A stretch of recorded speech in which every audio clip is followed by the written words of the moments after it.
We halted as we came to the watchtower, and the guards took our horses as we dismounted. I watched Mother confer with them before nodding to herself and gesturing for me to follow. We walked a short distance to the shrine, and Mother halted outside and turned to me. Remember, one day it will be you performing these greetings. She didn't need to tell me what that meant. I was supposed to watch and learn, just as she always wanted me to do. She turned without another word, and I followed her inside. A group of people sat by the table at the fire, and I instantly recognized Breck and Terven.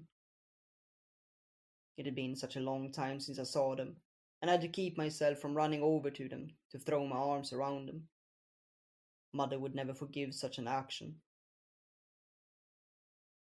Mother soared over to the table, not giving our visitors a glance until she halted on the other side of the fire and sat down. I followed her, halting by her side. The guards had only said that strangers had arrived with Brick, but now, as I saw them, I realized they were more than that. Two women and a child, each one from nations that should never socialize. Even worse, one of the women was from the enemy nation. I glanced at Mother. She frowned, obviously having noticed them as well, but she turned to Breck. I welcome you yet again, Adarims. May our friendship bloom, as it has done in the past. He bowed in reply, and I thought I saw him glancing at the passengers. Mother turned to them, watching them in silence, until I almost wondered if she would simply walk out, without even saying anything. In the end, she turned to the Aurelian woman and said, You, citizen of Aurelion, are welcome here. Our nations share friendship, and I've offered refuge to many of your people. She turned to the child.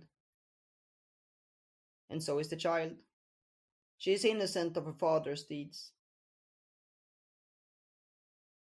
The room fell silent for a moment, before she turned to the Sarvan woman and frowned. She wouldn't be let in, I knew it.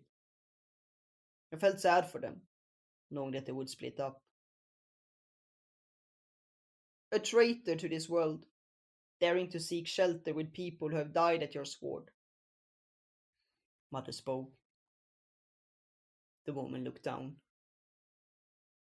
Be gone. You will find no shelter here.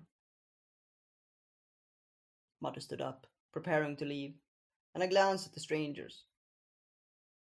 They almost seemed like a family, even though they were so different. I wished they didn't have to separate.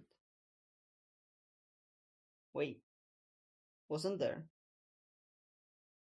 I thought back to what Martha had once told me about our old customs. The gods can offer their mercy, I said. Mother halted and stared at me.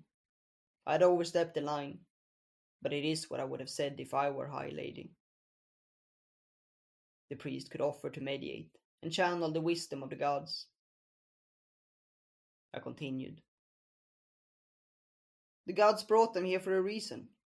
Let them decide.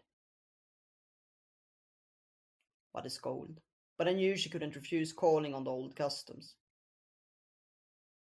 I could feel the tension growing in the air, but Mother suddenly smiled. Yes. Let the gods decide, just like our ancestors did before us. Trial by combat.